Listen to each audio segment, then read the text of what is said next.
Hey guys, the purpose of this video is for you to get an idea of the origin and the insertion of the muscles of the posterior compartment of the leg, and for this I've drawn a posterior view of the lower end of the femur, the whole of the tibia and the fibula, and basically the foot region. And don't go on the accuracy of this diagram. I got tired at this point, as you might see.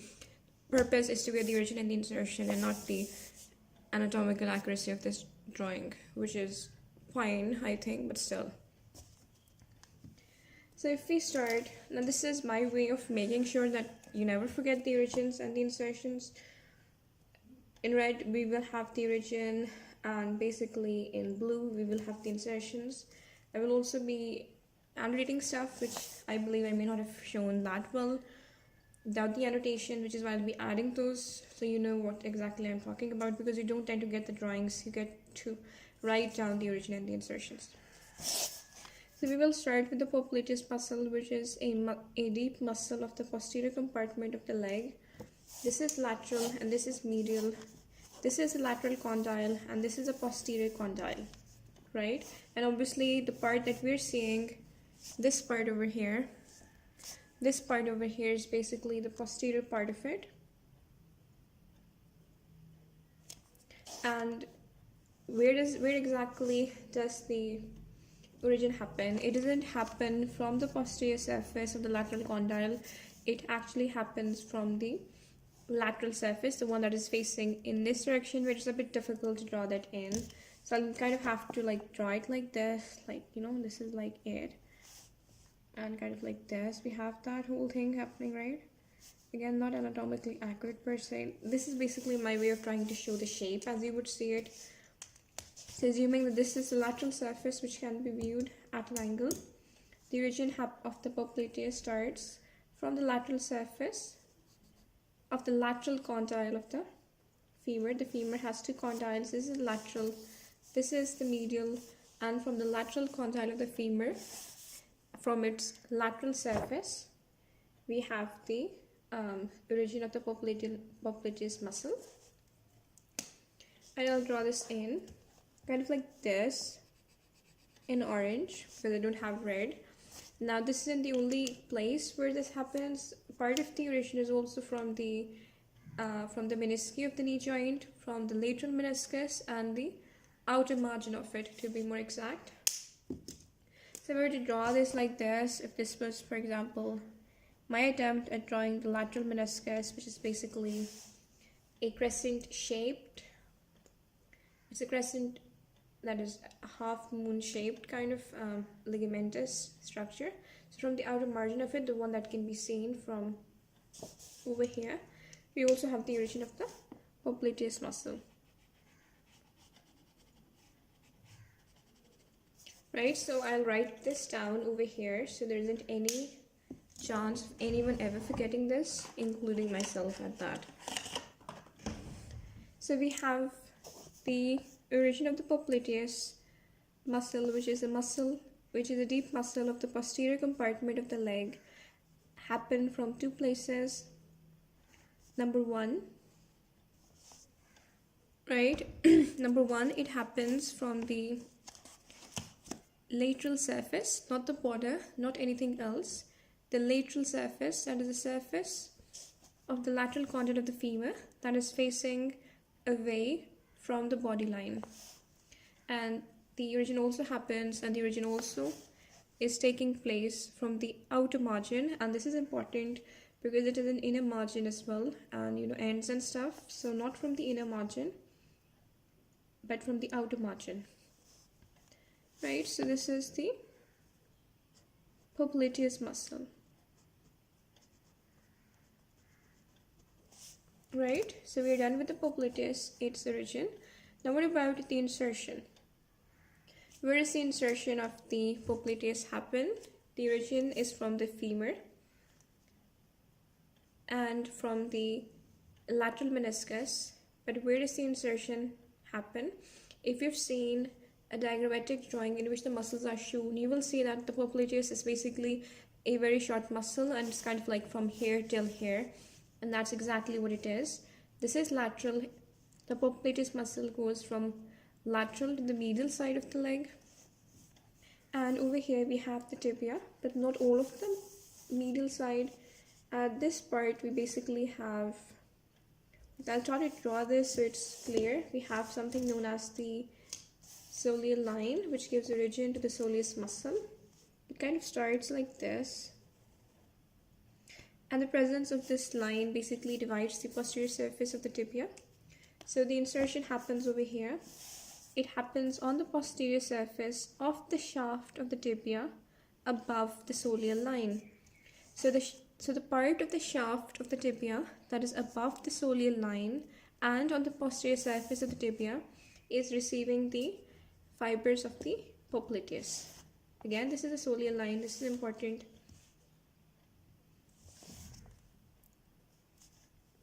And right like this. I'm hoping my hand isn't coming too much.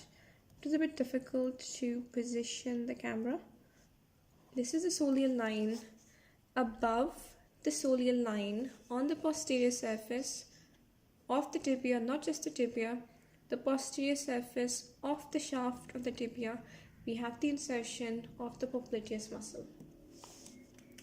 Right, so we can kind of like draw it in like this. It's fairly big insertion.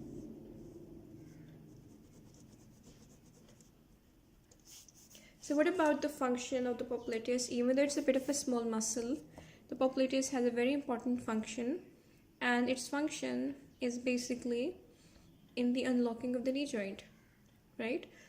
The locking of the knee joint is because of the vastus medialis muscle, right? The unlocking of the knee joint just before flexion can take place, prior to flexion, is because of the action of the popliteus muscle. And this is very important, as you might imagine. And the mechanism by which popliteus muscle manages to unlock the knee joint is by causing lateral rotation, or is it lateral rotation? I'm not sure. By causing lateral rotation of the femur, that is the part that is above on the tibia. Hopefully this is, you can remember a part of this. This is again of the popliteus, right? Anyways, back to what we're talking about. Let me get this a bit closer so you can see. We're done with the popliteus, and nerve supply of the popliteus is by the tibial nerve, and the tibial nerve is the nerve of supply, the nerve innervation of the posterior compartment of the leg, and this is true for all the deep and for the superficial muscles.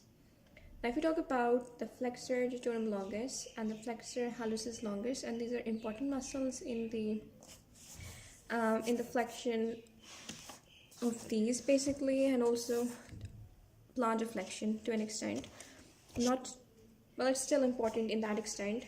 So we will start with the origin of the flexor digitorum longus. Firstly, is it from the tibia? Is it from the fibula? You have to remember this. The flexor digitorum longus and the flexor hallucis longus. The way you can remember this is the flexor hallucis longus is, as you know, hallucis stands for toe, so its insertion will be on the medial side, right? My apologies, this is the medial side. But the interesting thing is that the hallucis longus, it actually goes from the lateral to the medial. So the origin is from the fibula and not the tibia. So this is one way of remembering. So the the origin of the digitorum will then automatically be from the tibia. And you also have to remember that these are the two muscles which don't have origin from both the bones of the leg, just one of the bones. All right. So let's start with the flexor digitorum longus, which, as I've said, finds its origin from the shaft of the tibia, which is the medial bone of the leg. So what part of it? In video it is written the upper 2/3, but not of the entire shaft, but the upper 2/3 of the medial part, and not even the whole part, of the posterior surface of the tibia below the soleal line. A bit of a mouthful. So this, my friends, we have, again, too much of my hand. So this, my friends, is the soleal line. And below the level of the soleal line, right, you can see below the level of the soleal line, right? And the upper 2/3 of the part of the shaft of the tibia that is below the level of the soleal line, right? And not the whole part of it, just the medial part of it, right? This is where we have all of the genital organs. This is towards the, towards the midline of the body. We can even draw a line over here. So let me represent this. This is the posterior surface of the tibia below the level of the soleal line. This is my apologies. This is the surface. This is the posterior surface of the shaft of the tibia below the soleal line. This is the upper 2/3 of it, and this is the medial part of the upper 2/3 of the shaft of the posterior surface of the shaft of the tibia below the level of the soleal line. So this, my friends, is the origin. And again, this is where we have the body line, right? And I will tell you a very interesting way of remembering that it's on the medial side and not the lateral when we come on to the tibialis posterior, right? So what about the insertion? Digit means, the digit, so it's going to be on this side. Just remember that all of the insertions will be on the distal phalanxes. So if you remember this generalization, you will not forget. That is to say, for the posterior compartment of the leg, not for all of the compartments that you can come to think of. And which surface? This is the posterior compartment. So the insertion is on the plantar surface of the distal phalanges of the lateral four toes, not the big toe. Which part of it? The bases of it and not the heads. This part, these are the bases and these are the heads. So the insertion is on the bases of the distal phalanxes of the lateral four toes and on the plantar surface at that. So I can simply use, I can just use this one.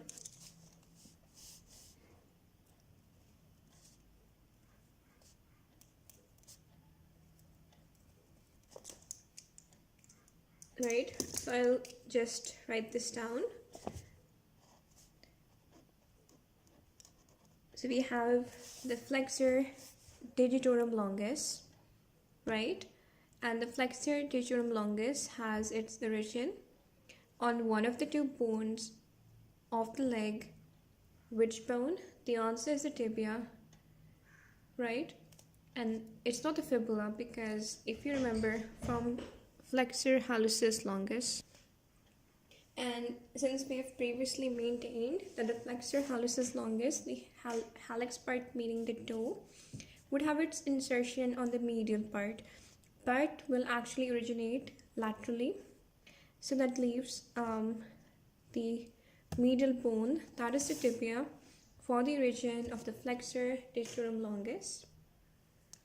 And below or above the soleal line, we've already maintained that the insertion of the Popliteus muscle is on the posterior surface of the shaft of the tibia above the soleal line. And if you keep in mind a diagram of the Popliteus, it's a very small muscle and it's just like going from here to here. So that will help you remember that this is where the Popliteus is, and so it needs to be below it. Posterior surface is quite easy to remember because it's the posterior compartment, so the origin needs to be from the posterior surface of the leg bones.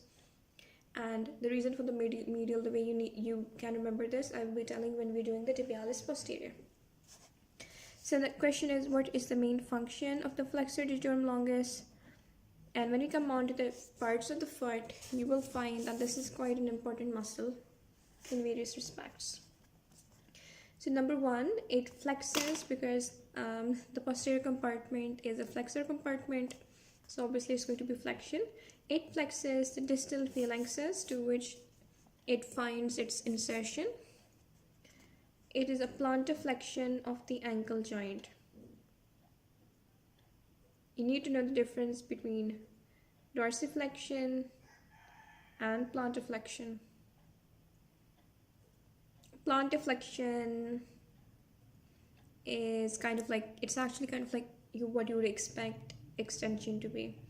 So even though its insertion is way over here, it does cross the ankle joint, and so it is also causing plantarflexion like the soleus and the gastrocnemius.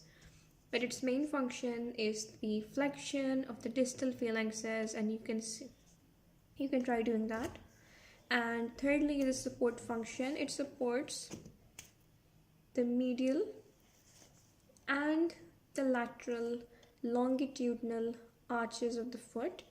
There are basically 3 arches of the foot: medial, lateral, and I guess transverse.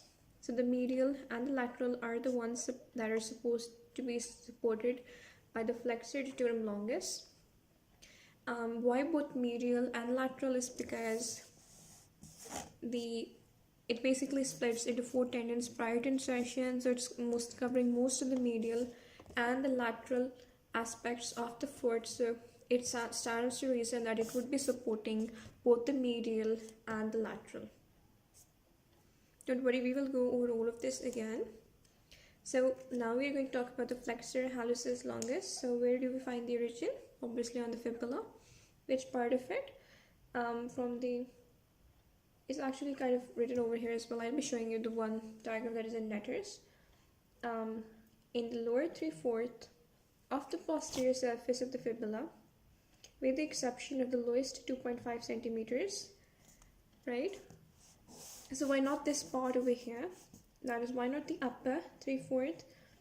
You would get that's because of probably some kind of other origin, and you're right. It's where the soleus finds its origin, from the upper 1/4 of the posterior surface of the shaft of the fibula, whereas the remaining part, with the exception of the lowest 2.5 centimeters, is for the origin of the flexor hallucis longus. Over here we don't have any medial and lateral distinction.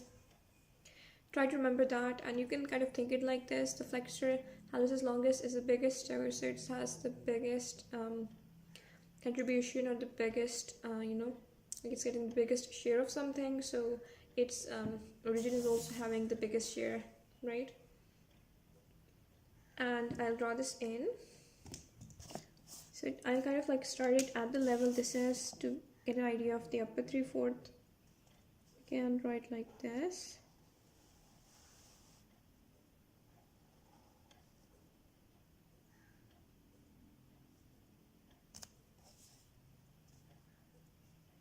So the lower 3/4 of the posterior surface of the fibula, except for the lowest 2.5 centimeters. My apologies, I think I went a bit overboard. It's kind of like this, and I'm like leaving a bit of a part over here, and another video that will be clear why. Right, so this is the flexor hallucis longus. Hallucis, so the insertion will be on the hallucis alone. Again, on the distal phalanx. I told you to remember it will be on the distal phalanxes for this.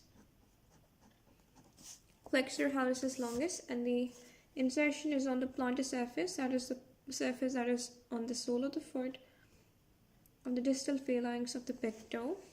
Let me just put it over here.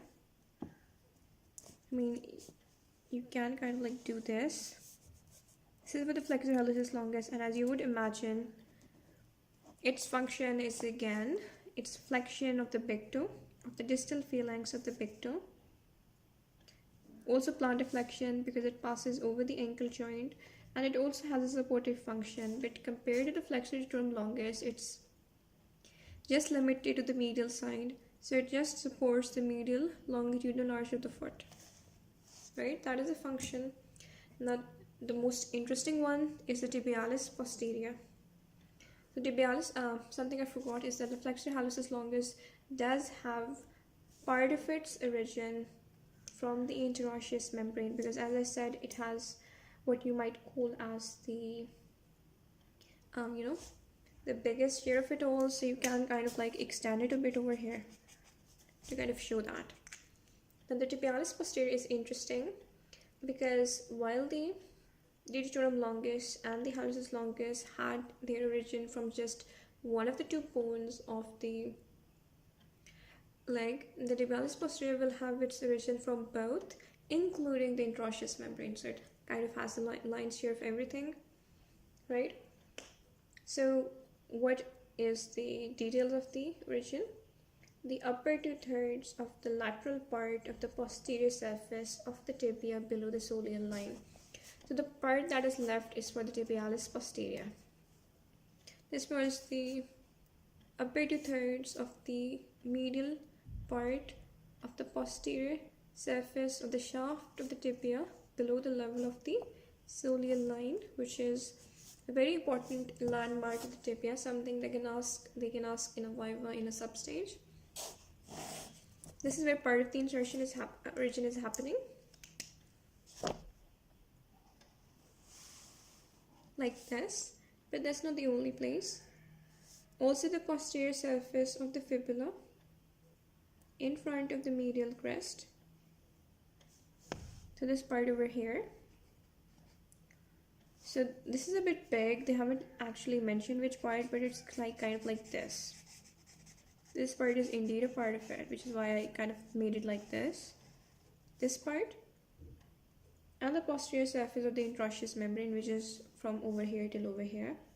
So what happens is that we have this kind of a really big origin. So it's easy to remember because it's kind of like all getting fused into one. It's easy to remember that this then needs to be on the lateral side of the tibia, because that is the part that is facing the fibula.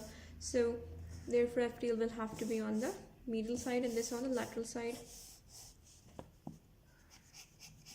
Interosseous membrane and the posterior surface of the shaft of the right. So this is tibialis posterior, which is interesting in its functions.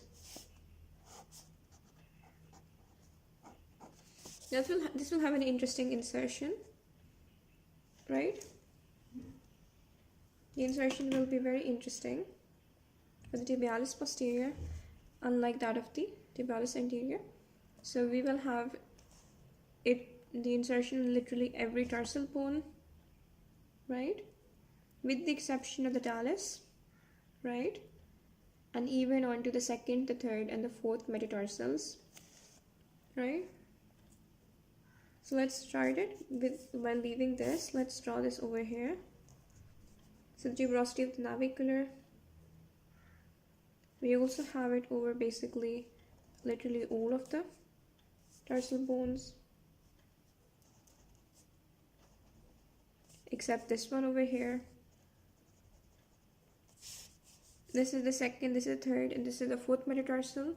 So even the insertion is extending onto the bases of the second, the third, and the fourth metatarsals. I will be showing you a diagram of the foot in a while. Basically this is the tibialis posterior. It is happening, right? So this is the tibialis posterior. So but what about the function? This is very legendary muscle. It's the plantar flexion of the ankle joint, because it is indeed passing over the ankle joint. So it does support the medial longitudinal arch of the foot and not the lateral. So the one that is doing both for the medial and the lateral. For that we have the flexor digitorum longus, whereas the tibialis posterior is a supporting one, which is the medial side, just like its partner in the support mechanism, the flexor hallucis longus, right? And very important point, it is also involved in the inversion of the foot. Inversion, when you're sort of like having the sole towards the midline, that's inversion. Another important bit, this is very interesting because all of the foot had basically flexion or plantar flexion purposes or support purposes. Tibialis posterior is distinct from its other muscles of the posterior compartment in that it is also involved in inversion, right? However, this inversion happens not at the ankle joint but at the subtalar joint. This is something to be remembered. And all of these are supplied by the tibial nerve and not any other nerve. So I'm hoping you got what I was trying to say. If you did, please like, subscribe, and leave a comment.